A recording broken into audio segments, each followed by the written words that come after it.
There we go. Hello. Hello. Welcome to... Yes, you did. Thankfully. Yes, I was doing my best to vamp there, but it was getting tricky. How are you doing? I'm on my computer, because, but the computer is not letting me connect to a live. So you're doing it from your phone. I gotta do it from my phone. Yeah, I think that, because Instagram usually it's trying to like corral everybody onto the phone, right? So, unfortunately, well, I'm glad that you made it on. So, so I was saying, and I'm gonna say it again now that you're here. So, you were on the very first episode of Hat Collecting, which I pretty much think of as a pilot now because I really didn't have my you-know-what together yet. That episode like has no resemblance to like any other episode of the series, really. And I felt bad for a long time about that because I don't feel like you got to have a proper episode. So this is part of my way of trying to make it up to you. And, yet another project.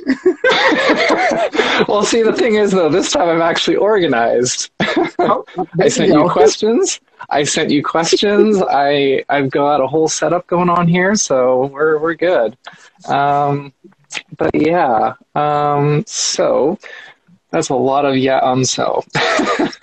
So I've got a mixture of, you know the questions. For the audience, I'll say it again. For anybody that's new, Hat Collecting is a video podcast. It's on YouTube, it's on Spotify and Apple Podcasts and all these things, so you can watch or you can listen.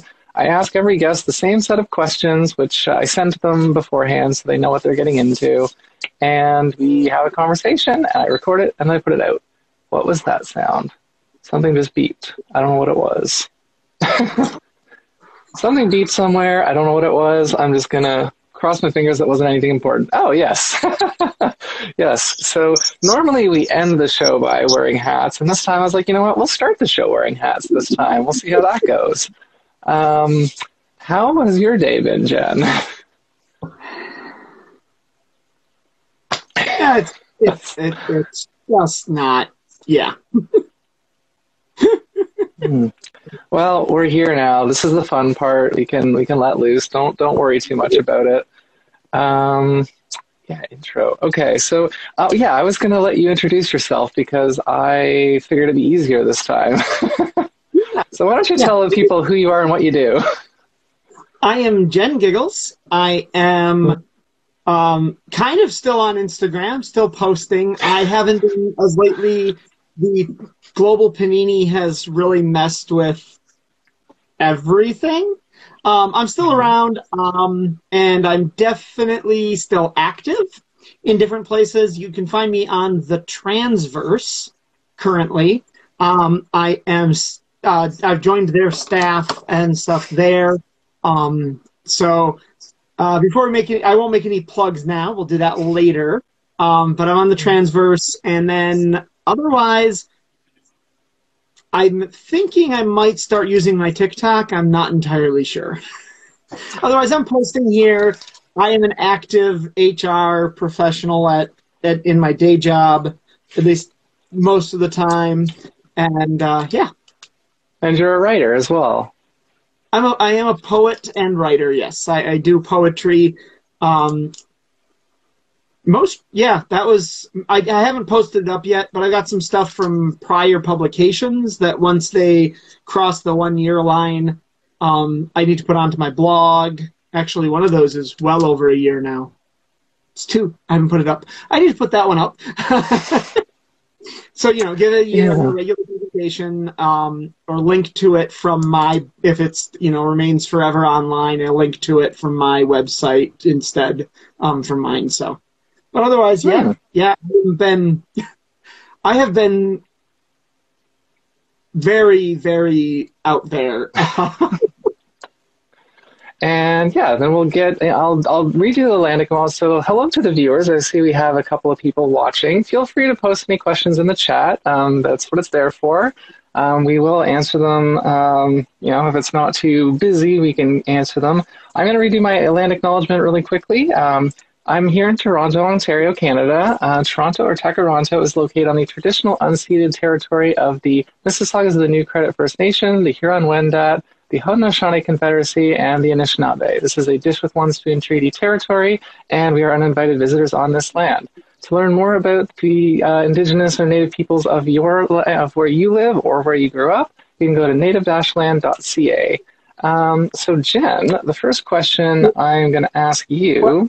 If we're doing a land acknowledgement, I have to state that where I am in the Minneapolis area, I don't know exactly, but my county is Anoka, which is based on a Dakota or Lakota word, and this is their territory. And no, I don't think that this is treaty land. I think this might be stolen because that's what happened in this part of the world. I think most land in North America was stolen, if I'm not mistaken. So, yeah. So, the first question I'm going to ask is a little bit light. Why did you choose that particular hat? I felt like being kind of piratey today. I mean, pirate is a good Friday mood. Yeah. Going into the weekend, yeah. Especially here in the U.S., it's a long weekend, MLK Day. Depending on where you work, you get Monday off. All right. So a question that I did not get to ask you when you were originally on the show, what was your childhood dream? I honestly don't remember. Okay. What's the earliest you do remember having some kind of dream or desire of what to do? Yeah. I think overall I wanted to write novels for a chunk of it, but I don't have the capacity to write that much words on any one topic without losing my train of thought completely and going off onto a new topic. So poetry worked really well for that. Yeah, it's a great way to short form write and get ideas out for sure. Current stuff, that's my header for this. What current project or hat do you want to talk about today that you're kind of doing? The biggest project I've got is with the Transverse. I am... Once a month, on the fourth Saturday of every month, I'm broadcasting a Thirsty Sword Lesbians campaign. It's a tabletop RPG, more theater of the mind, typically than like Dungeons and Dragons was designed to be. But we use maps, we have character tokens, and everybody gets to see the pretty pictures as I convince my players to flirt and fence at the same time with imperial colonizers. And what do you think, this is borrowing a question from my Fascinator miniseries, what do you think is the most fascinating part or aspect of that project and what you do there? I think making maps is really the most fascinating part. For me, it really is, because when you get in and you start doing the map work, the right kind of map tools and having the ability to take the limited number of tools you have and making a variety of different landscapes or settings where people can do things is just kind of fun. You know, well, how can I rearrange what you get, what I have, into something new? There we go. I'm sitting on a low stool and I'm like, I feel like I'm too far down, so I just put something else under me. So now you can see me a little bit better. Oh, and I should let everybody see my. This is not. I didn't make this shirt, but I had to. I had to buy it when I saw it. So yeah. So and what do you? I don't know if there's. So the next question I've got on my list here is what do you think is the biggest misconception about, I guess, maybe like running campaigns or D&D type stuff? That you have to do the Matt Mercer voices, I think. So everybody's obsessed with Matt Mercer, and well, almost everybody is obsessed with Matt Mercer and Critical Role and like fan art of every character all over the place. And Matt goes from a goblin voice who does this to this flowery, and he's amazing, right? Him and his crew, they're professionals. They're voice actors and stuff. You don't have to do that. You can just have the same voice constantly and make it work, because your players want the story, not the character. The viewers want the characters. There's a big difference between being a player and a viewer, and if you're going to run it, you're running it for your players, not the viewers.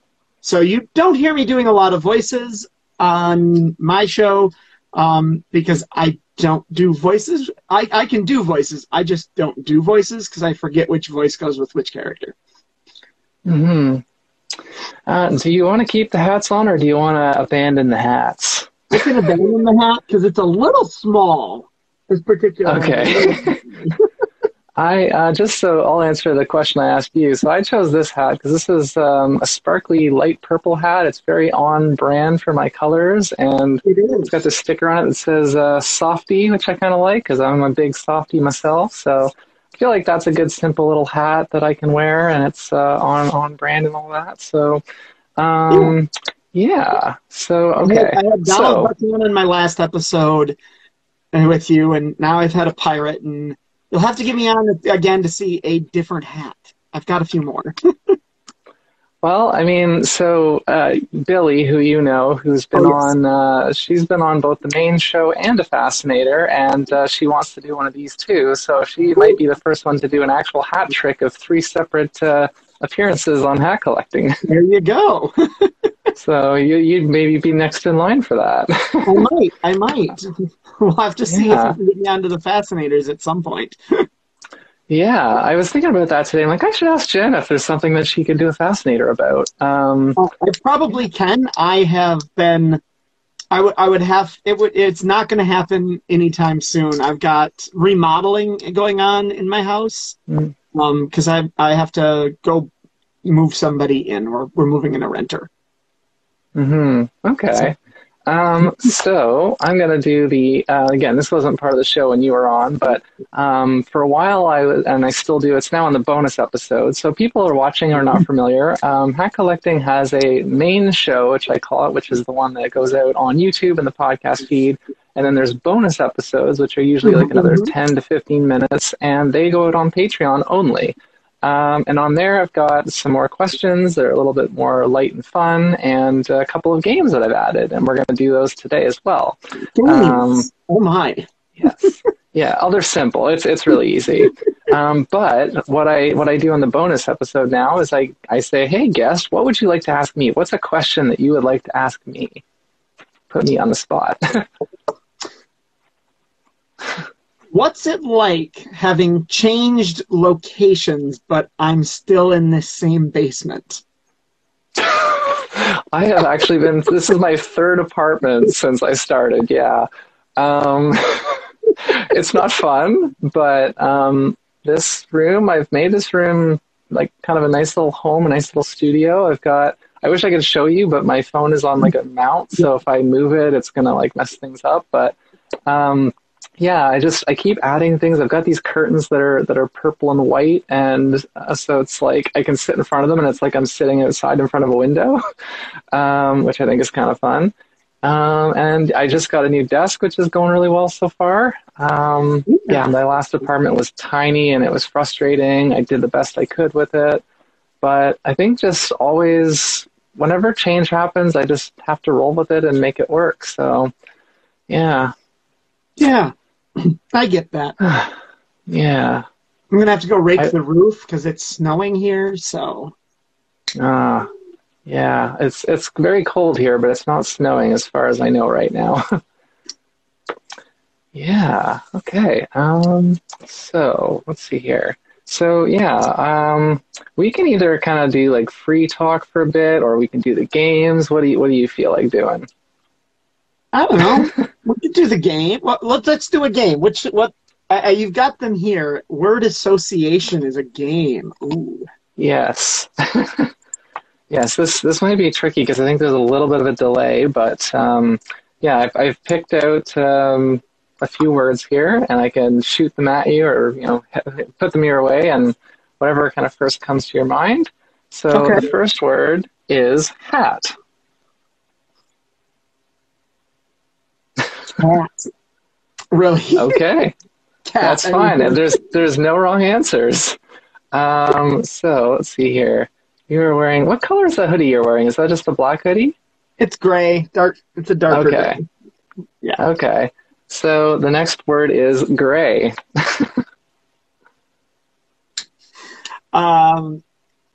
Gray. Winter sky. That Frequently is gray. fair. Yeah, gray overcast. Yeah, for sure. The next word is write, as in writing. Poem. For sure. Good stuff. The next word is play. Video game. All right. And the last word that I wrote down is dream.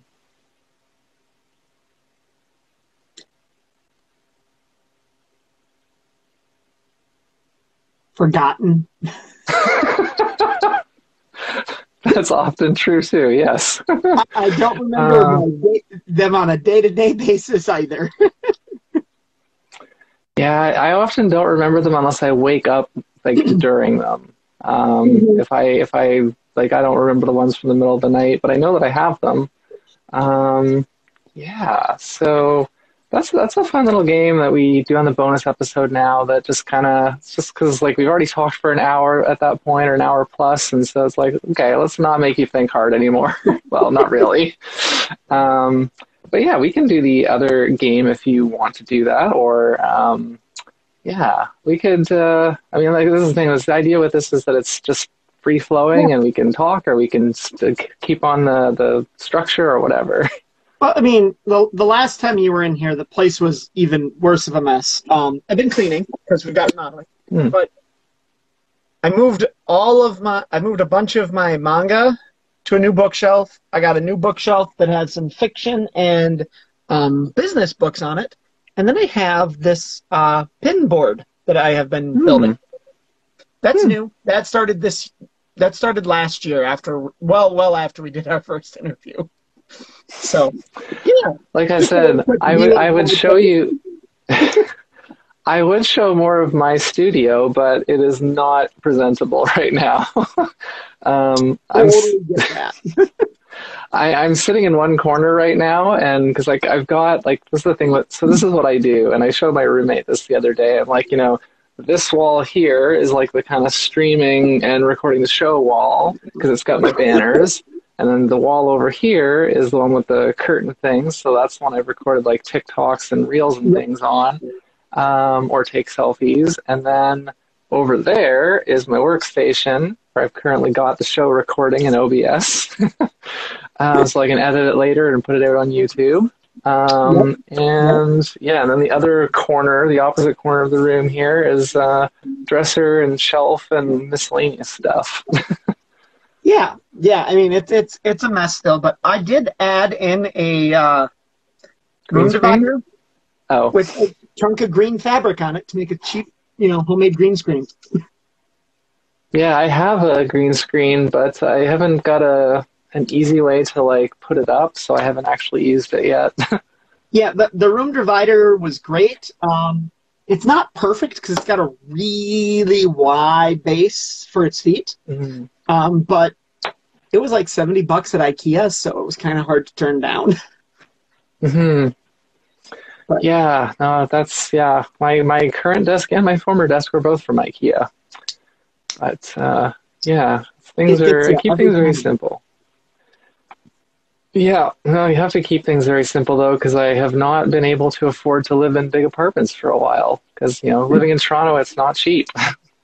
No, a friend, one of my curl friends from Instagram, she sold her house for nearly $1 million. Yeah, if you can own a house in the city, yeah, you can make it and then move out to like, somewhere much cheaper, you're She set. did.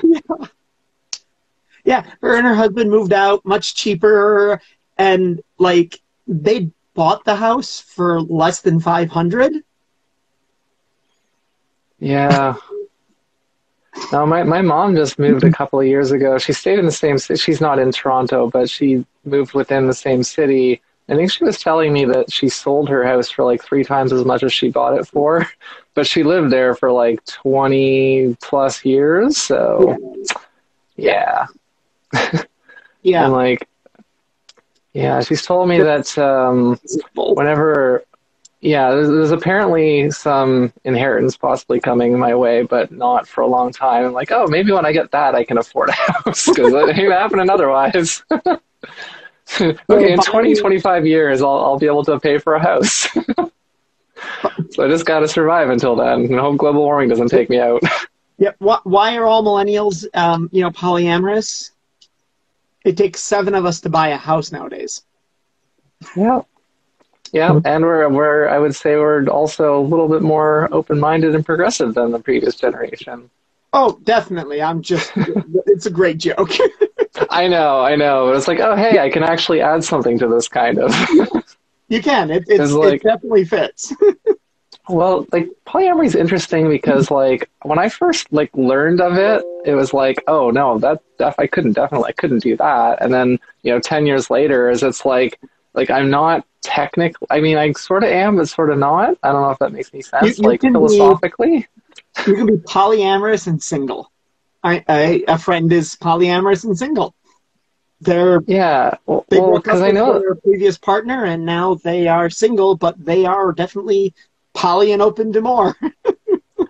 Yeah, well, so something I've been saying, and actually it brings it back to the show here. I've been saying for a couple of years that like the projects that I create and that I work on, I feel kind of like that's my spouse in a sense, because I put so much time and energy into it. It's got like it's my primary focus, and like certainly if I meet somebody, I'm gonna like make room for them, and like it's gonna hopefully become like a 50-50 or something. But that makes me feel like, okay, so I've got my this project, which is a lot of work, but I love doing it. And then, bring somebody else who hopefully I'm going to, love spending time with. And it's like, I just don't see myself having like time and energy and resources for, another person beyond that. So. Right. It makes sense. It totally does. It's hard. I've got, I've got a couple, so it's kind of hard to manage, but COVID has made managing easier, but also harder because you don't see each other because you don't want to get sick. Yeah. Well, like, I think, like, not to stereotype, but, what was that? Oh, I was distracted by my screen for a second. Yeah, I was going to say, this is not true. It's not true in every case, but it is true in some cases, at least. A few of my friends I know who are dating, like, 3 different people or whatever, it's like, but they don't really have like any big hobbies that take up a lot of time. It's like their hobby is dating people. Yeah. That sounds kind of mean, but I didn't mean it to be. No, it makes perfect sense. There are people who just love dating people, and more power to them. Yeah. That's some people. It's not all of them, certainly. No. Yeah. Well, we can do the other game now if you want. Sure, let's do the other game. All right. Now that we've talked a little bit, well. So, oh yeah, you've got it there, so you know what it is. I've got the 1 feet, so yeah. Yeah. So let me explain to the audience, so anyone who's not familiar. So I call this making a hatcronym because I like puns. And so what we're going to do is you're going to do it, and I'll help you if you need it. But we're going to take the letters HAT or HATS and make it into an acronym so it means something. We're going to say what it means. So I don't know if you've thought about this at all yet or not. Kind of. Okay. Helping advance towards success. That's a good one for my first ever live stream. The first of many good things, hopefully. Yeah. Helping advance Yeah, towards it success. works, I guess. Yeah, no, it does. The ones that I've had, this is the fourth one that's come up since I started doing it, and they've all been completely different. So I appreciate that. Like, I'm like, oh my god, if somebody actually came up with this exact same one that somebody else already did before, I just be like, Yeah, I can see that happening. But at the same time, like the letter H, I feel like is like not a lot of commonly used words start with H. So I feel like that kind of limits the possibilities a bit. Yeah, I mean, I've got another one that just came to my head, but I'm not going to use it because I don't want to, take away anybody else's chances because H is not a common word. So just to say how there's a big delay on this, and I realized that while I was testing earlier because I just like a few seconds ago just saw on the other screen I did this thing, and I'm like, that was like 15 seconds ago. So yeah. That's why, like, we haven't had any audience questions yet, but I think, because I know I've seen when I was watching Quarantine Kitchen with Billy in the past, like, usually there's just, like, comments, like, constantly going, and it's like, how would you keep up with that while you're trying to, because she's always trying to do something, and we're just kind of, like, vamping here, so. Yeah, and that's the difference. Having been on Quarantine Kitchen once, and, well, kind of twice. I was there once, making a meal, and the other time was, Billy was going through just chatting with everybody for a Christmas thing at the end of 2020. So, yeah, it's very different because you're talking about what you're doing and cooking and chatting and so it's easy to talk about what you're doing when you're cooking something, which is why cooking shows are so easy to watch. Like the old Julia Child shows is she's telling you what she's doing. It's because all she's doing is telling you what she's doing. So yeah. So this is making me think, like, depending on the guest, like some guests I'm gonna know they're gonna have a lot to say, and it's like, okay, I can sit back more. But I think because like I'm used to recording these things, so if there's like gaps or delays or whatever, I can kind of trim it out. But this, I'm gonna maybe have to have something prepared for myself to kind of, if I need to vamp a bit more. Yeah, totally get that. And if you can get the guest to tell you the one topic that they really want to talk about ahead of time, then you can obviously prepare topics and stuff and questions and just like the last time we interviewed, you're gonna get better at this one too. Oh no! I mean, I'm already like this would have been a complete cluster F if I had not, like my experience with Twitch has really been helpful. Although I realized while I was waiting for you to come on, I was like, oh yeah, except normally when I'm vamping on Twitch, I can at least still be playing a game. Like I'm still doing something. I could talk about that. And I'm just like here, just like so. I'm just waiting for my guest and like, hi, hello. I was trying the computer and it just wouldn't let me join the live. I'm like, yeah, how am I supposed to get on the because it's just easier on the computer when it's all set up and don't have to stay plugged. It's already plugged in, but the whole system down here is wonky at the moment, so I don't know what's going on.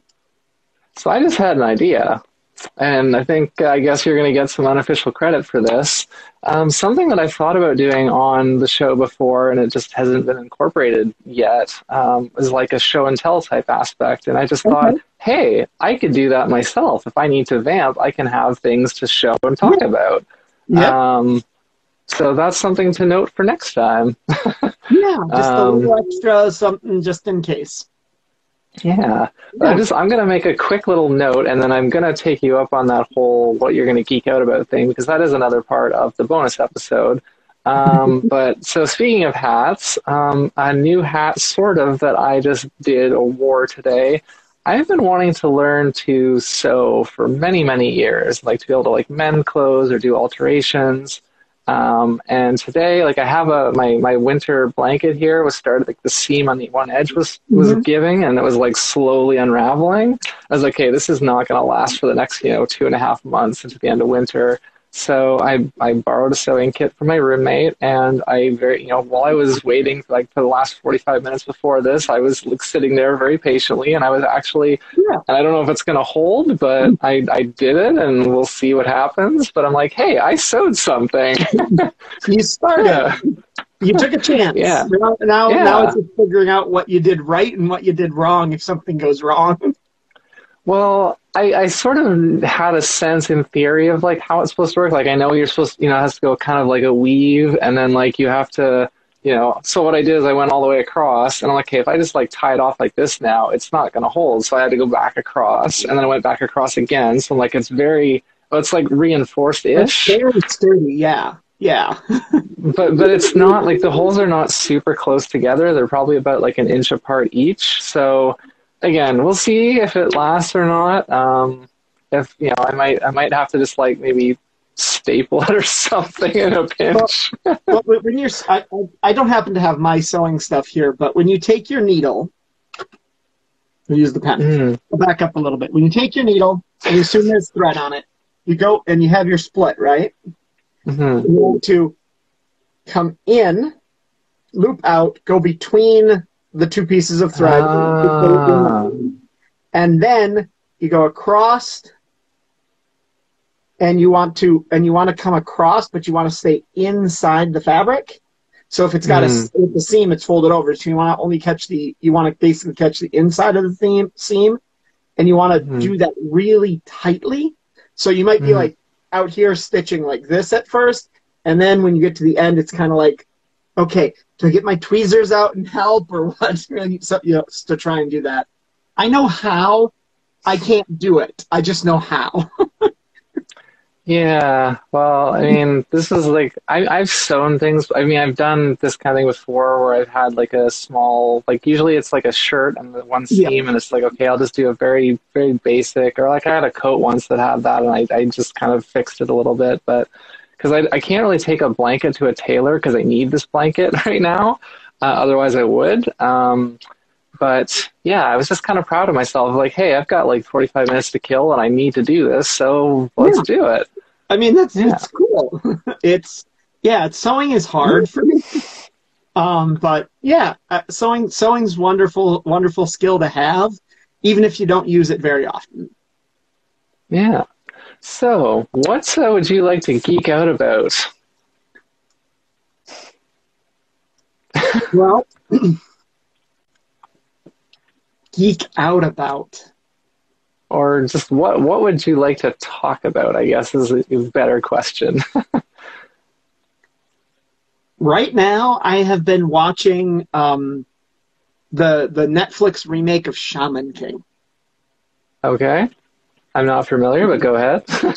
The manga started in like 1999, and so the show is set in 1999 because the manga is set in 1999. There's none of this wishy-washy back and, we're just going to date it up. They stuck with it, which is really kind of cool. The original anime came out in like 2004, and they stretched it out to like 39 episodes.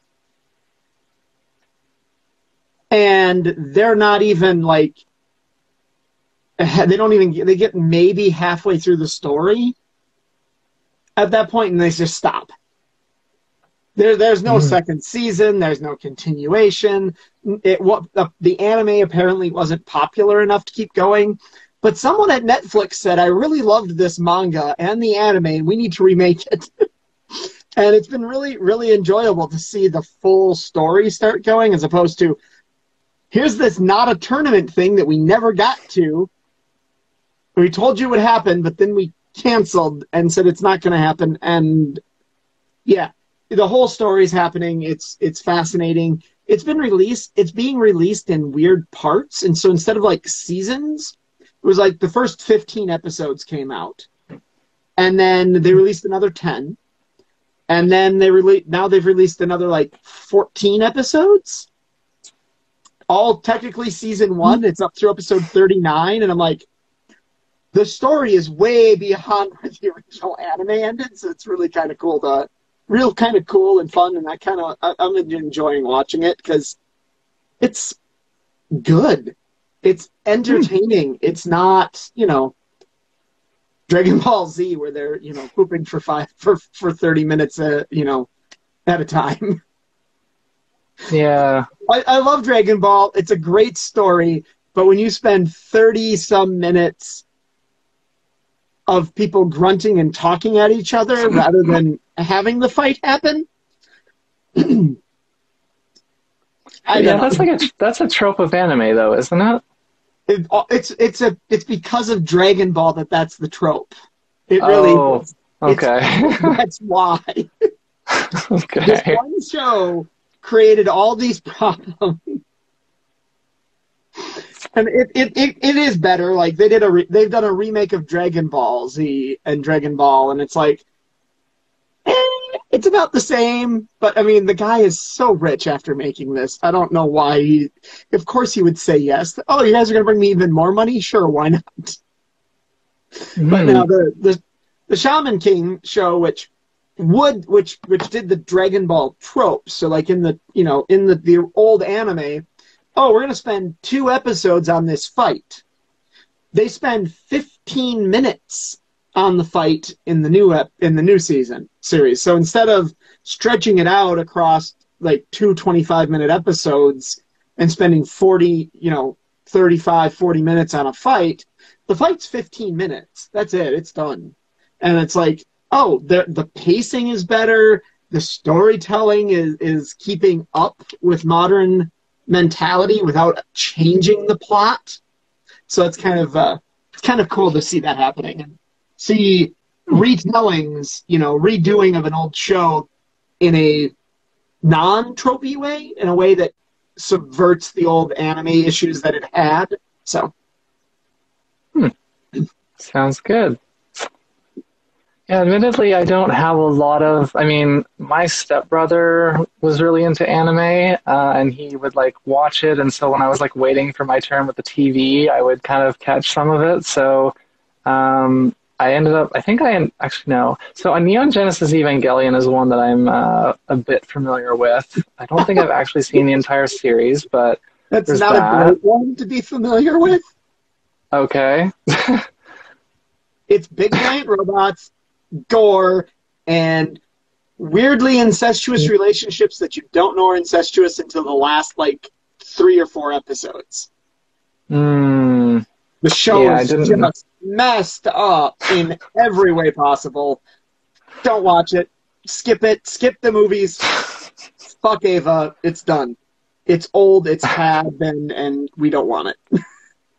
Yeah, the other ones that I'm kind of more familiar with are the Pokemon cartoon and Sailor Moon. Yeah, but I'm trans girl.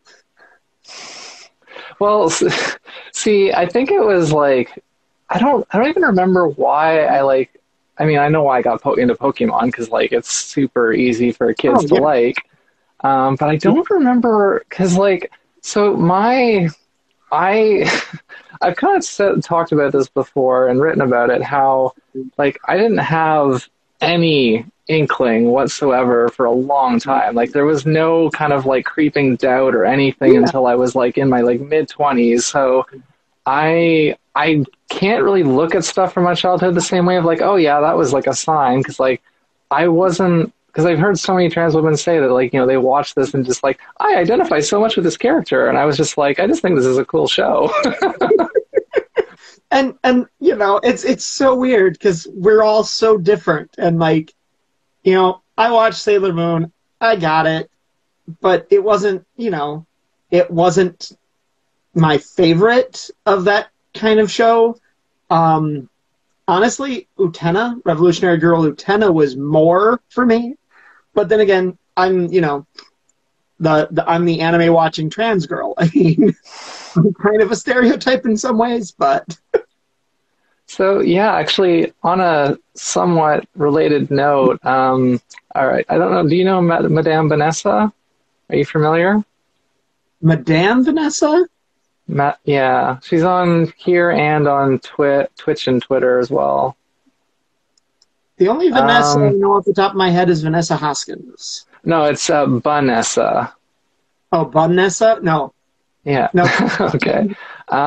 Yeah, she's on here. Anyway, she plays a lot of fighting games on Twitch, and one that she played recently was called Guilty Gear Strive, and it's got a very, I don't know if you're familiar. I don't know really anything about Guilty Gear, but the I art in don't that either, game but is I've seen amazing. pictures. Yeah, the art is amazing. Yeah. Yeah, Which is it's like, very well done game. It's just not my kind of game. I know, and like that's kind of the thing. Like just seeing it, I'm like, I kind of want to play this just because I like looking at it so much. But I'm like, but I don't actually like fighting games that much. I have never liked them that much. I like them; they're enjoyable. But like, growing up, I only ever wanted like Street Fighter. I only ever wanted to play Chun-Li or Cammy, and Sonya on the Mortal Kombat games, right? And everybody's like, "Why?" I'm like, "They're faster. I hit you more." It's like, no, because it's the girl. I want to play as the girl. Yeah. It was such a weird. It was such a weird time to grow up trans in the 90s. Yeah, I wonder what it would have been, how much different it would have been for me if I had kind of been more aware of that, if it hadn't taken me, well, although I've written about and talked about this, about how I was a very late bloomer, so I guess it makes sense that, with my social development being basically 10 years delayed, that my, trans realization was basically 10 years delayed. A lot of yeah, there's a lot of trans people who talk about body dysphoria and stuff, and we've got that, and whatever. Social dysphoria is typically what gets us. And there are people out there who are like, I'm perfectly fine with my physical body. I just the world needs to call me a girl, and I have to, and like, social dysphoria is typically the one that gets us moving the most. But, euphoria is always a better thing. Yeah, for sure. Is there anything, we're kind of coming up to the hour here. Is there anything that you wanted to kind of say before we wrap things up? Anything you wanted to mention or talk about? No? Okay. I'm just throwing a few plugs other than, as I did. As I said, I'm running that show running the game for the Transverse. There's going to be, starting in February, 3 separate games running on different Saturdays. There'll be a D&D session, My Thirsty Sword Lesbians, and then what we're calling side quests.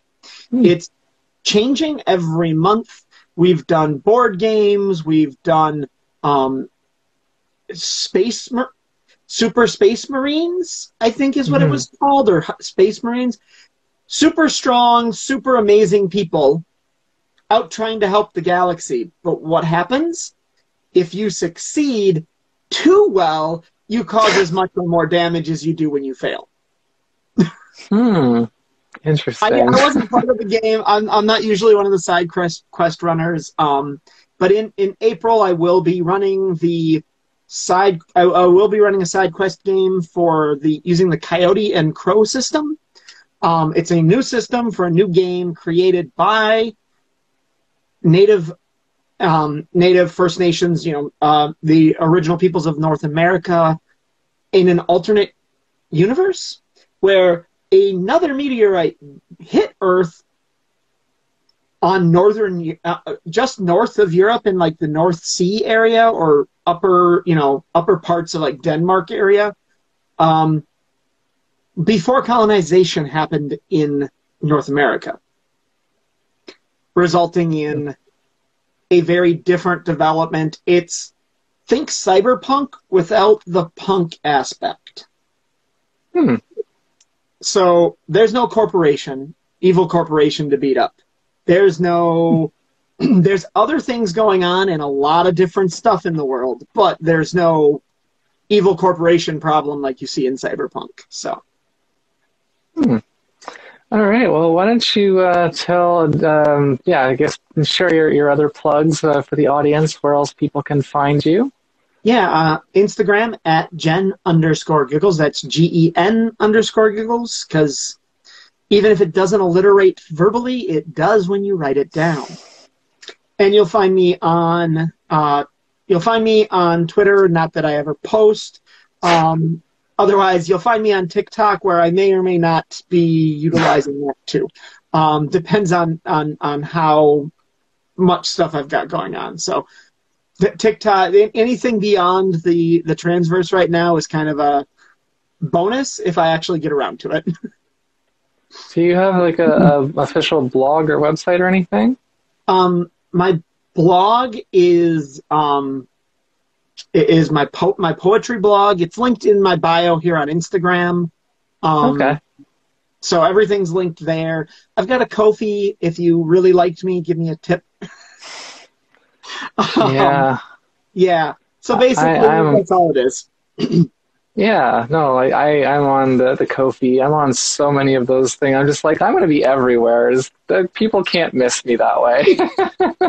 But yeah, for me, as I do so many things, so I just keep it simple. Hackcollecting.com, which is where you can find out all about this show and past guests and whatnot. And artemiscreates.com is my website, and that's what links to like my merch and my music and my books and all that stuff. Yeah, so that's me. That's what I do. And yeah, we had a few. I noticed we had a few people kind of pop in, but I don't know if any of them stuck around. But still, yeah good test run. My daughter wants to read your book, so we're good there. Oh, cool. Yeah. Yeah, I've gotten really good feedback on it. So I actually, this year, one of my goals is to get better at actually promoting it. Wait, hold on. Give me a second. I was going to say, I should have had this ready. What am I doing? There, this is my book, Parker and Tucker, Private Investigators. You have it there too? Oh, look at that. We both got it. How cool is that? So, yeah, and if people want, basically people that are local can get autographed copies. If people want autographed copies that are not local, see, I just saw it on the other screen. I just sat there on the other screen with the book. Yeah, so if people want autographed copies, you can, contact me, send me an e-transfer or something, and I can mail it out to you. I'd be happy to do that. I should probably, I did a giveaway last year, and I should probably do another one of those, because, I have a lot of copies, so I just have to figure out how I'm going to do it. Do some kind of contest. I just have to figure out what it's going to be. But yeah, it's this has been, I think we kind of hit our stride about halfway through, which was good. I think you should see how many people can send you acronyms for hat. Do the hat acronym as a giveaway contest. You're not saying what they were good or bad. You could list them on the screen or whatever. But if they send you a acronym, you can spin the wheel and see who wins. I love that idea. I don't know how I didn't think of it. That's brilliant. Yes. No, that's like, that's my best skill. I'm an ideas person. No, I love that because I really love the concept of the acronym. So every time a guest does it, I'm just like, okay, what are they going to come up with? What are they going to come up with? So if I just get a bunch of people submitting them, yeah, it's going to be interesting to see what comes in. So I think I'll have to do that. I'll have to give you credit. Sounds good. Yeah. Well, thank you for being my guinea pig for the first run of Hat Chat. And yeah, the plan for, I guess, for the sake of people maybe watching after the fact, I know that some people do Instagram lives like every week. I don't know that I'm going to be able to do that. Right now the plan is to do about once a month because can't put too much on my plate, but it's good to do this practice run and be like, yeah, I can do this. So as long as there's no internet issues, I think that would be the one thing that would really kind of sink things. But your internet's been good for a while now. I switched to mobile data. I've got on, I'm covered with unlimited, so I'm good. Okay. All right. Well, yes, thanks for being on. This has been Hat Collecting Hat Chat. And we'll see you the next episode of Hat Collecting will probably be out in early February, I'm thinking, late January, early February. And it's going to be a really good one. So I'm looking forward to that. And yeah, that's it for now. Thanks for watching, and we'll see you next time. Bye, everybody. Stay curious and keep collecting those hats. How do I stop this thing? I think it's the X. Hold on. All right. Yes, bye.